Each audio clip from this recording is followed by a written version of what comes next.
Ciao, I'm Julia Kay. I'm glad you are here. Nobody has visited me in ages. It's been years now. I must tell you my story, but I don't know where to begin. There is so much that I should start from my childhood, but my memories of these times are vague. I only remember the summer of 1929, when they sent me off to stay with my nanny.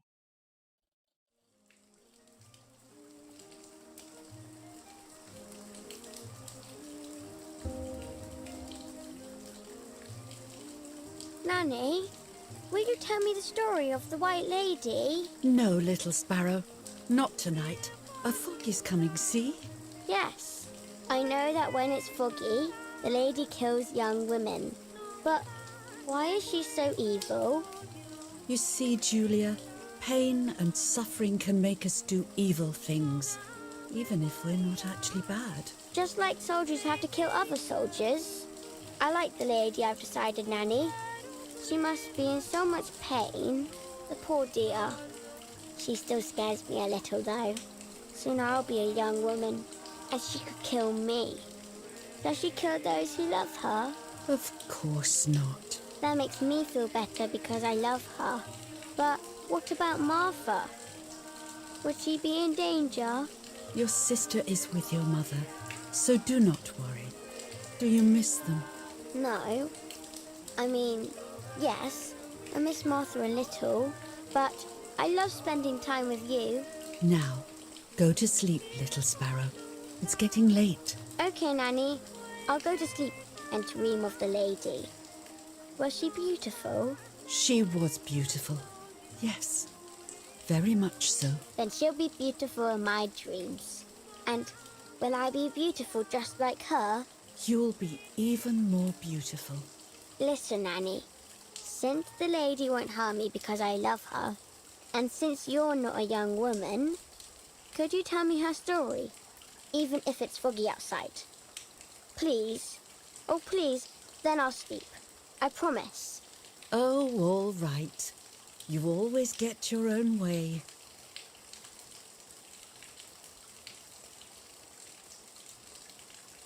I loved Nanny and I loved that story.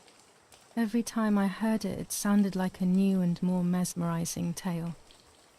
Every night I would ask her to tell me about it, even though it scared me.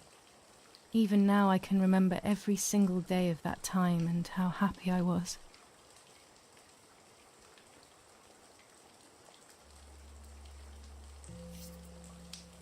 According to an ancient legend, the lakes of the area are haunted by the spirit of a young woman who was killed by the man she loved.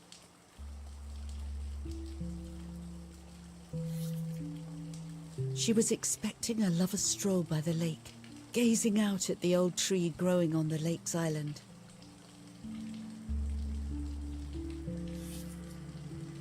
So much hope and desire, but death, not love, was awaiting her.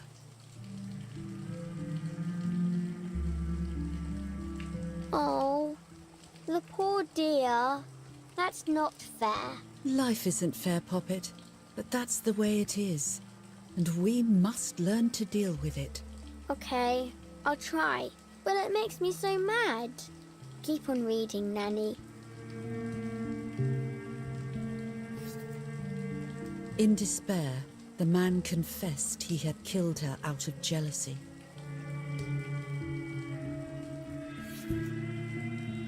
So he was hanged on the small island, in the middle of the very same lake where he had killed the girl.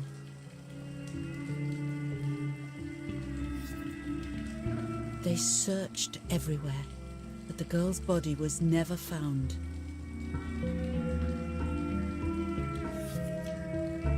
Since then, her spirit, known as the White Lady, has been imprisoned in the depths of the lake.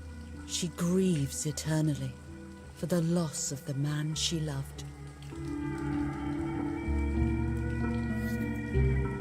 When fog arises, the White Lady is known to leave the waters of the lake and roam the woods, looking for her long-lost love. in vain. Within the fog of dawn, hunters have claimed to hear the wailing of a woman in the distance. I'm a little scared of this story, even though I like the lady. Should I stop reading, my little sparrow? No, Nanny. Daddy always tells me that fear must be faced. Go ahead. Okay, honey.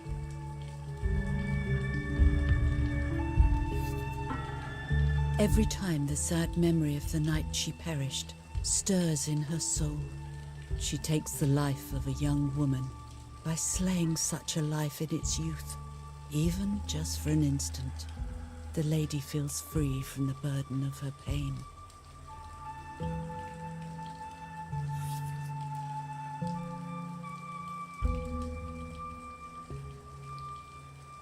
Good night, Nanny.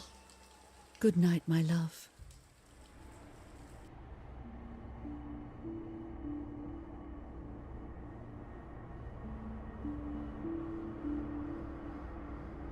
I spent almost 3 years with the nanny, but when I came home, I quickly forgot how to be happy. My memories do not return until 15 years later, in 1944, when I stayed in that house. I enjoyed setting up cameras in the woods by the lake. My father created a device that attached to the cameras.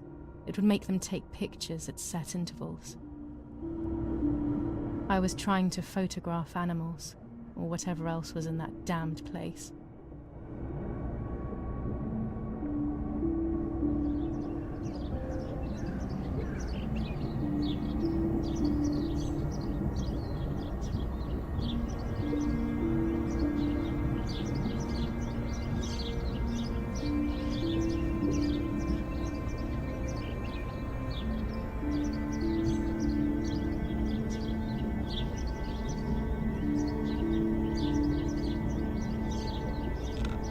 Reel off the film.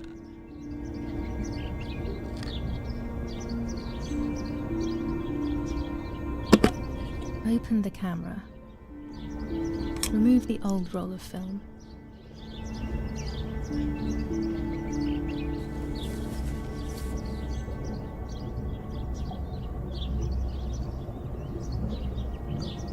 Put the new film in.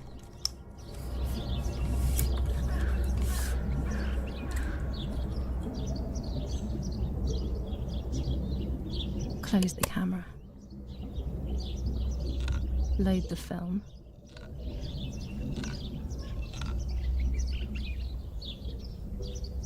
Activate the timer.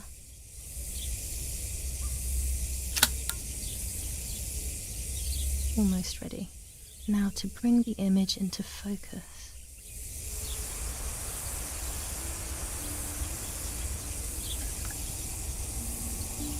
There's something floating on the surface of the water. If I frame it better, I might be able to see what it is.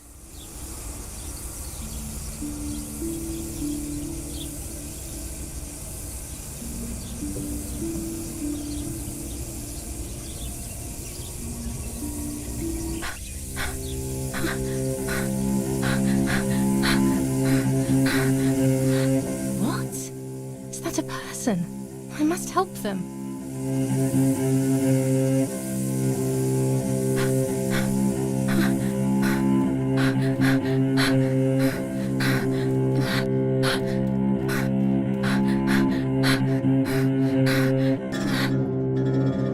I was horrified at the idea that someone might have drowned in my lake.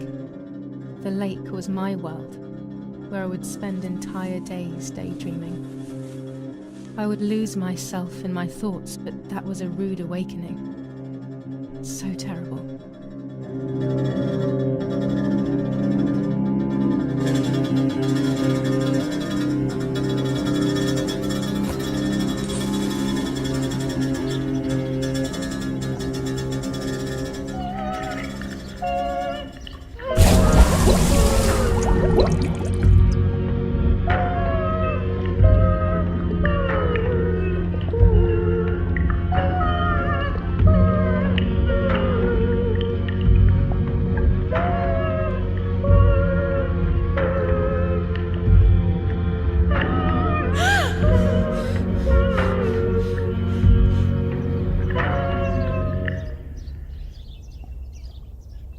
I instantly noticed that the person was wearing one of my dresses. I was scared. I dragged that lifeless body as best as I could to the shore, trying not to drown myself. Only when I lifted her in my arms did I realize who she was. It was my sister, my twin, a part of me, dead. Impossible to comprehend. I was desperate. I didn't know what to do or to think.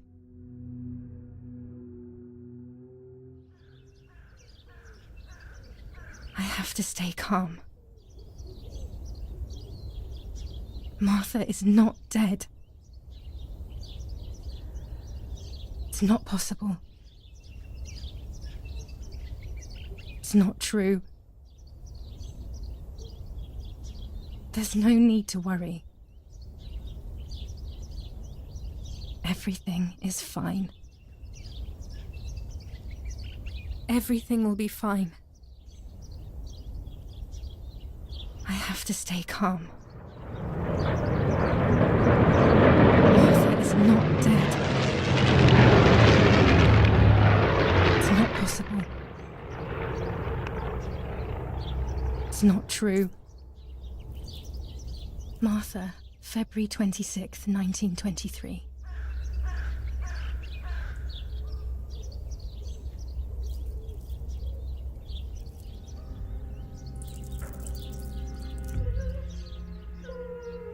Is everything okay? Are you hurt?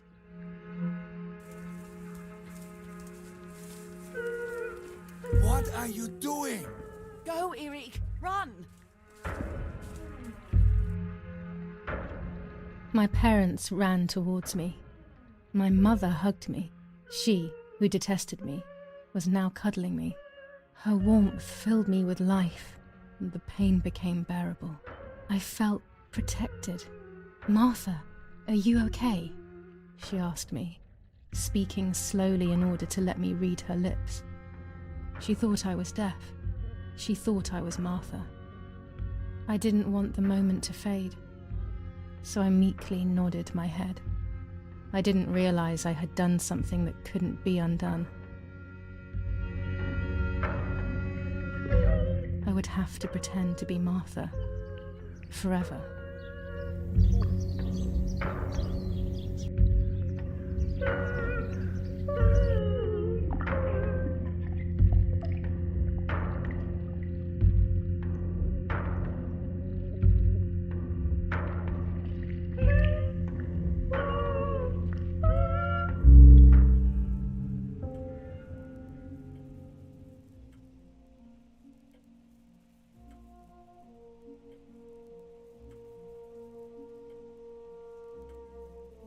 O Lord, who gives life to the dying, let your sacrifice of love be offered for Martha's soul.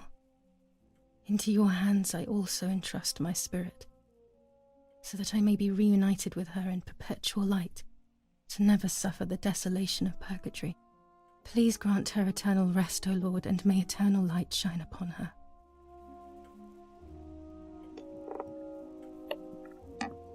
Eric, did you remember to light the candles in the hall? People will be here soon. Mummy always finds something for everyone to do.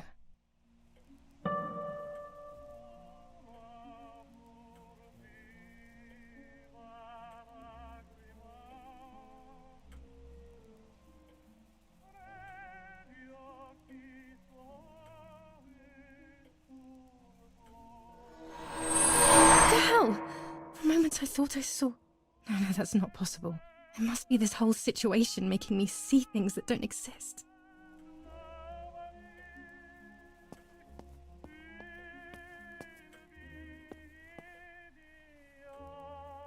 I can't turn it off. We have to listen to the radio all of the time. Any news and announcements can be vital.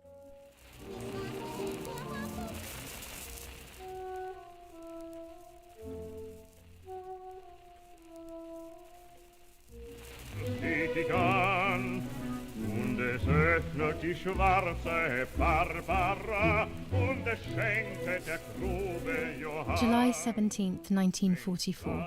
Our family is deeply saddened and is thinking of you during this extremely difficult time. Ernesto E. and family. Deine schwarze Tochter nicht, du hättest July 17th, 1944. Our hearts are with you and we share your grief in the wake of the tragic loss of your dearest Julia. Monsignor Attilio D. am Wald in der Schenke zum Kürassier schließt July 17th, 1944, Ministry of War. Director General for Conscripts and NCOs. We are grieving over your sudden loss, and we send you our heartfelt condolences. The Lieutenant Colonel Rapporteur. so weine nicht und zieh dein Fenster zu. An old painting. I find it so sad. It communicates a sense of deep solitude to me. Da draußen liegt der Wind im Wald, rauscht ein Lied dazu. There's no reason to use the phone right now. Lebt wohl in der Schenke zum Kürassier, auf dem Schandtisch A steht telegraph box. I know how to use it. Daddy taught me. Fenster schläft Barbara und träumt wohl dies und wohl das. Lebt wohl, Herr Wirt, der Wein war schlecht, der Gaun war mein Geld. Doch die Zeche Barbara hab ich euch wohl gefällt. Doch die Zeche Barbara hab ich euch wohl gefällt.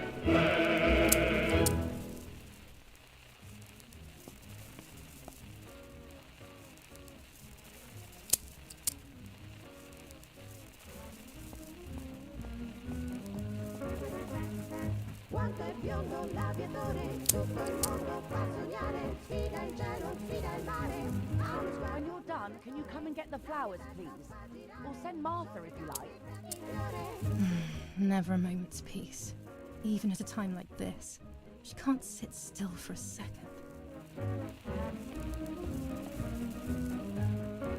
Books, books, and more books. In our villa, there must be 10 times more than even here.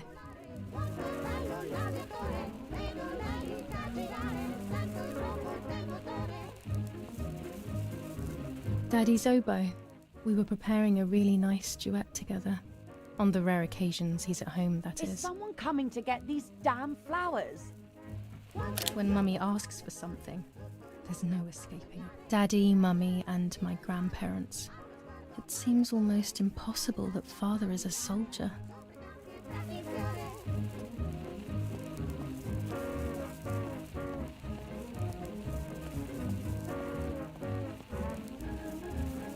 Daddy's canes. They are so beautiful, but I can't say why, but they have always scared me.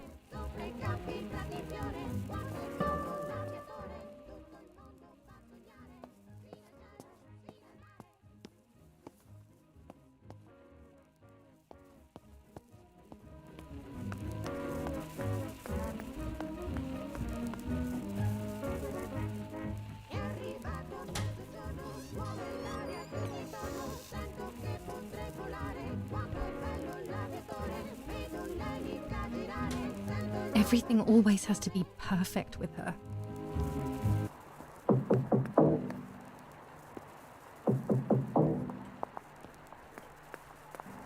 Parla Londra. Trasmettiamo alcuni messaggi speciali. Felice non è felice. È cessata la pioggia. La mia barba è bionda. Parla Londra. Abbiamo trasmesso alcuni messaggi. What's happening? Who closed the door?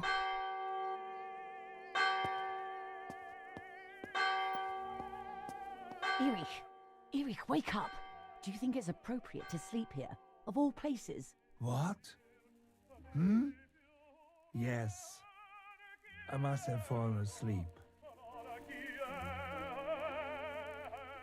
What are they talking about? You can't stay here forever. Why don't you go to bed? No. I want to stay with my daughter. Your daughter? Your daughter? You have another daughter, you know.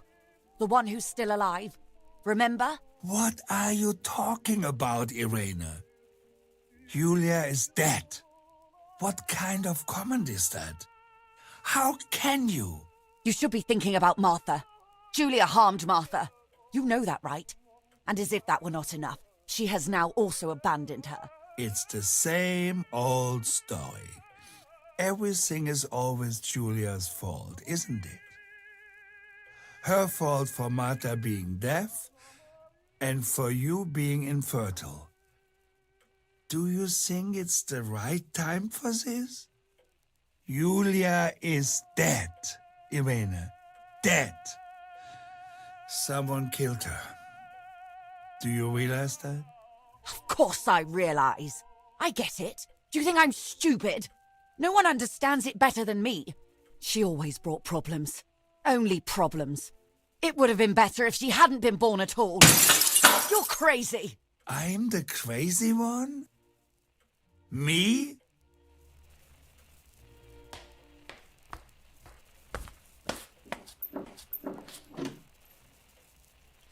They have done this to get at me, yes. Your death is all my fault. All I could ever do for you was hurt you, Julia. My poor, sweet, crazy girl. What will I do without you? What will life be like now? All the time I didn't spend with you. But now I'm home. We can go fishing together. We can take pictures of butterflies. No. We can't do anything together anymore, can we? Nothing.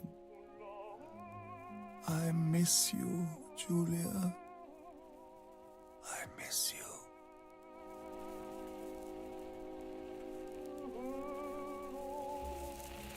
While American bombings continue to devastate the peaceful towns within the Elsa Valley, we have heard some tragic news from the area of La Ramola. The young daughter of German Army General Erich K. was murdered near her home. What possible reason could there have been behind such a cowardly act? This is what the Carabinieri, who immediately intervened, hope to find out.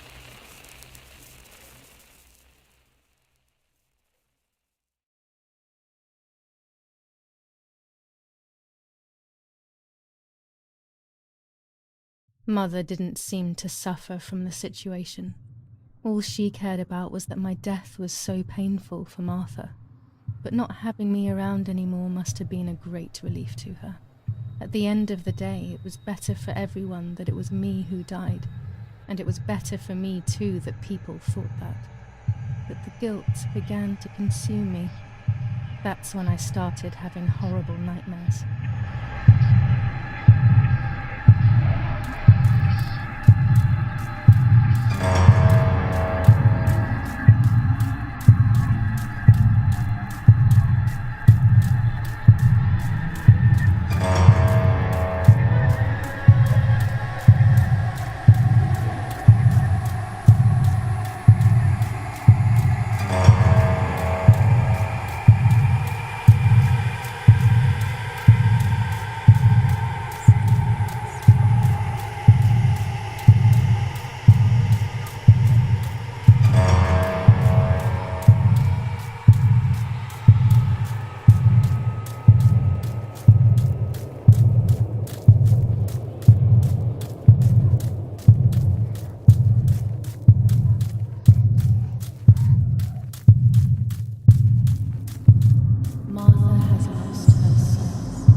just a dream. A horrible dream. That horrendous woman and the face of my sister.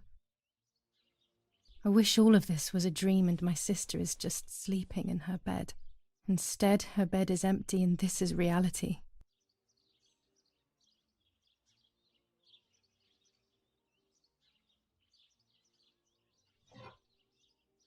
This is Martha and me at the festival of the patron saint. It was only a few months ago, and now...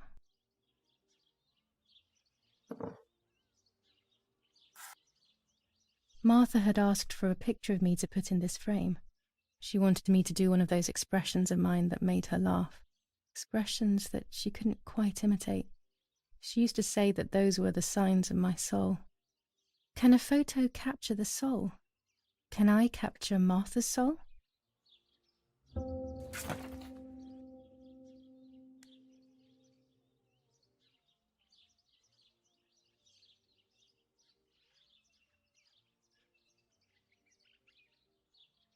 Scary fairy tales.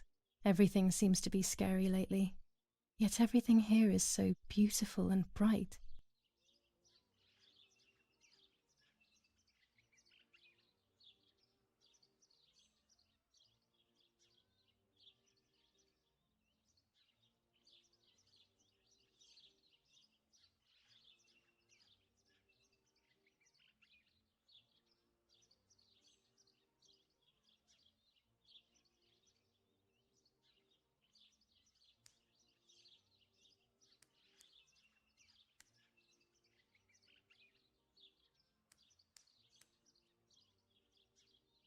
This is Martha's trinket box.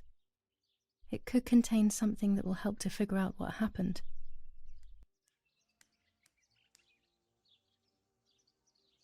Even more scary fairy tales.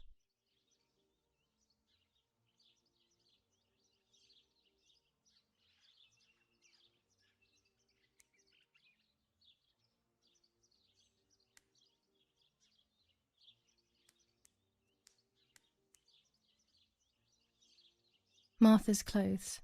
To me, wearing them will be like having her with me. Mummy will also be happy to see them. Or I could wear my clothes in the other wardrobe.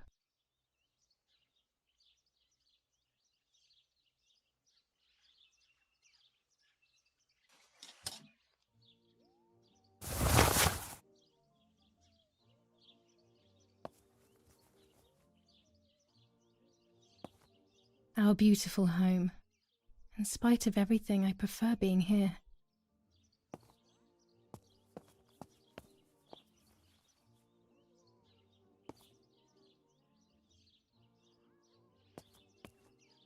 It's July 18th.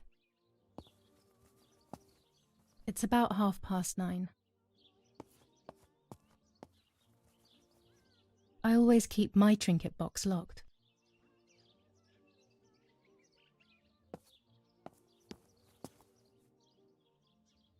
Oh gosh, if Mummy sees this picture, she'll throw it away for sure. It's me and Lapo. I want to see him as soon as possible so we can mourn Martha's death together. The butterfly collection that Daddy made for me.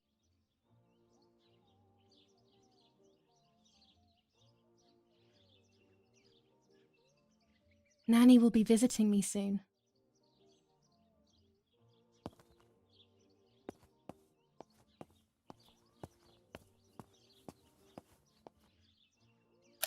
It's me with the nanny. Or maybe it was Martha.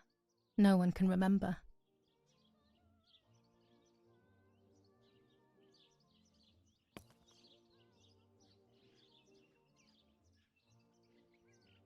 I'm already dressed.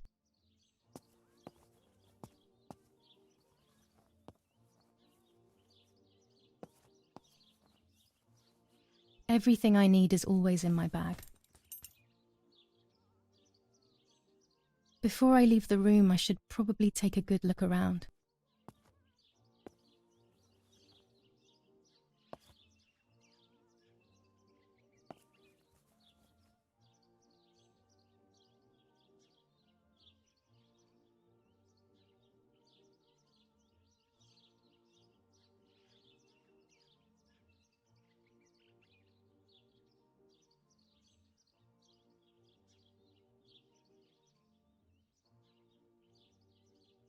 The key to my trinket box.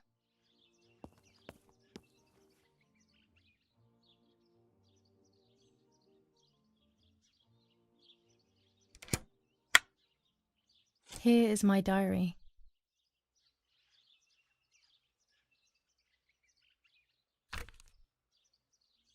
July 12th, 1944. This is a new diary. We moved here today and I forgot my old one back at home. But that's okay. A new chapter in my life, a new diary. They say they brought us here for our own safety. Daddy, the war, and everything else. Nanny gave us her house and she went to look after the mansion. It's weird being back here after so many years. I remember Nanny telling me the fairy tale of the Lady of the Lake. It's one of the few happy memories I have from when I was little. Nanny isn't here and that's a shame, but Martha is here with me. I also get to see Lapo more often, which is wonderful. He's always hanging around here. Mum is thankfully too preoccupied with fixing up the house to worry about me. At least for now. July 16th, 1944. There's something creepy about the woods. Every time I'm at the lake, I get a strange feeling. Maybe it's the legend of the White Lady playing tricks on me. I get weird ideas. I think that there is this presence. Then I think I'm just being crazy. Anyway, crazy or not, I want to take some pictures. I'm not scared. In fact, I'd say I'm excited. I've made arrangements with Martha.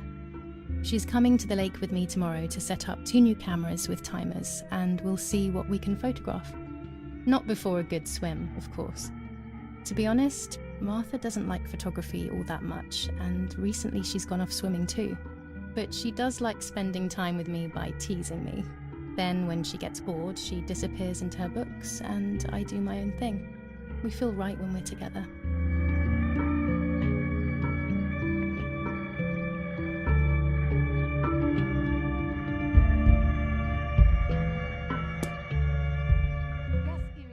I'll be right there. I'm just going upstairs to call Martha down for breakfast. Fine, but I'm not sure we should let her sleep all day. What do you think? What did you say? Okay, I won't wake her up. This is not the right key. I must get her key if I want to know what's inside her trinket box. They really think I'm Martha and I can't hear them. I need to be careful not to talk, or I will be in serious trouble.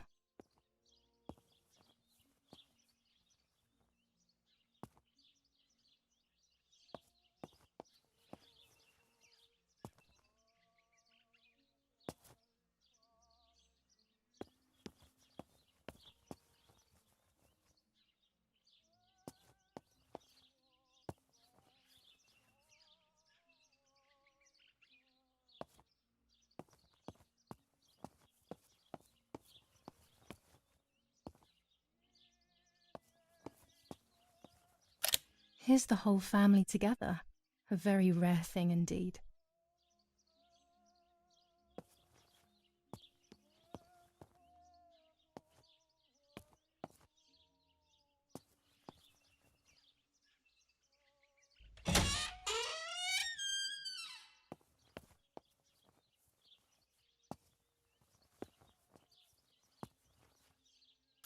How wonderful the snow is.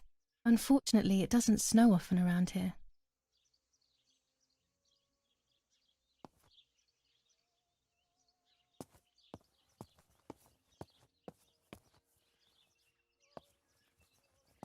There's no shortage of paintings in our house. Mum is passionate about painting.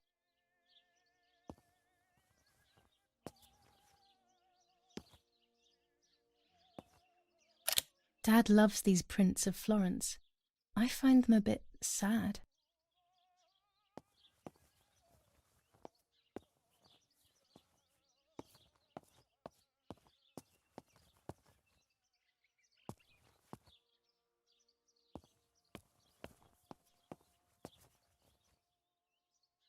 It's locked.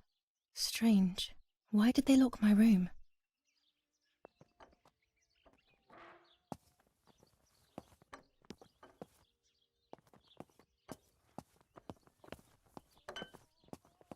Martha's breakfast is ready. We can go. Yes, yes. It's getting late. Did you leave the newspaper for Martha? You know how much she likes reading it. Yes, Irena. It's on the table, can't you see? And that camera, are you leaving it there? Yes, Irena. Can't you leave it there for a few more days? Do you mind? It was for Julia. I will take it away soon. I promise. The thought makes me so sad. Seeing it there is as if... I don't know how to explain it. All right. But let's go now. We have too much to do. We can't stay here all day talking.